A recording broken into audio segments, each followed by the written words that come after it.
Most people will do almost anything to avoid staring too long at the raw terms of existence. Instead, they scroll, they binge, they work late, or shop online, or endlessly optimize their calendars. Most of us do anything to Stay busy enough not to notice that life is finite, suffering is guaranteed, and no one else is steering the wheel.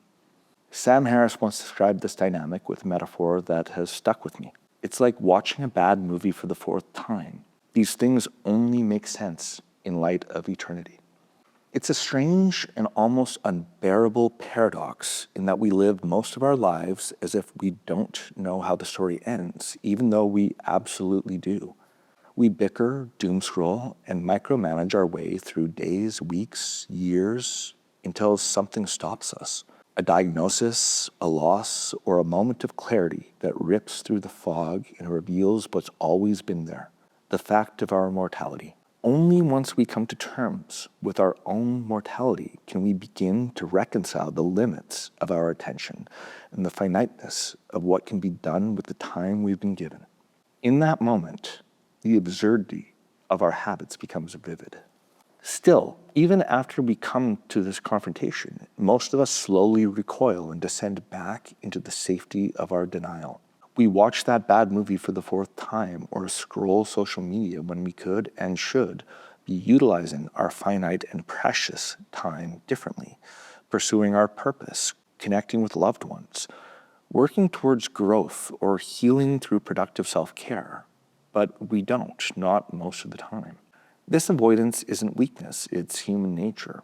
Our psychological architecture evolved to maintain operational stability, not to continually question the foundations of existence. Yet this very avoidance creates brittleness.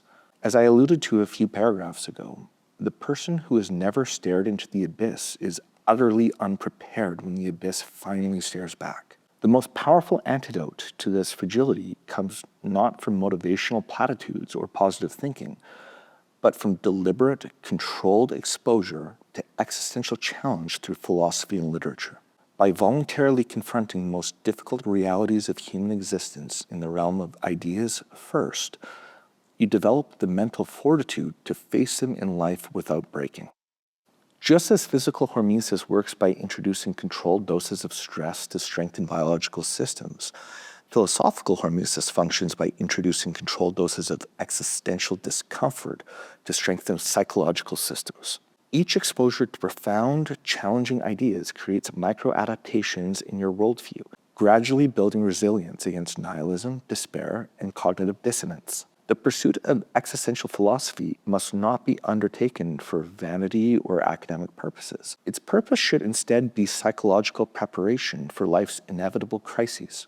When you've already wrestled with questions of meaning, mortality, and moral complexity through the works of great thinkers, you're far better equipped to maintain clarity and purpose when confronting these questions in your own life. The difference between those who crumble under existential pressure and those who maintain integrity isn't intelligence or willpower, it's prior exposure. You cannot develop immunity to a pathogen you've never encountered, and you cannot develop resilience to existential challenges you've never confronted. Importantly, knowing that we will inevitably seek comfort and descend back into denial and delusion, we must actively plan and commit to this hormetic pursuit, constantly and without fail, or we will abandon it. The former athlete who quits exercising will not maintain their fitness, and the former philosopher who abandons grappling with the big, uncomfortable questions will soon lose their psychological armor. I'm not going to pretend this is easy. It isn't. Grappling with these ideas and thoughts, confronting them continuously week after week, is not a task most are up to.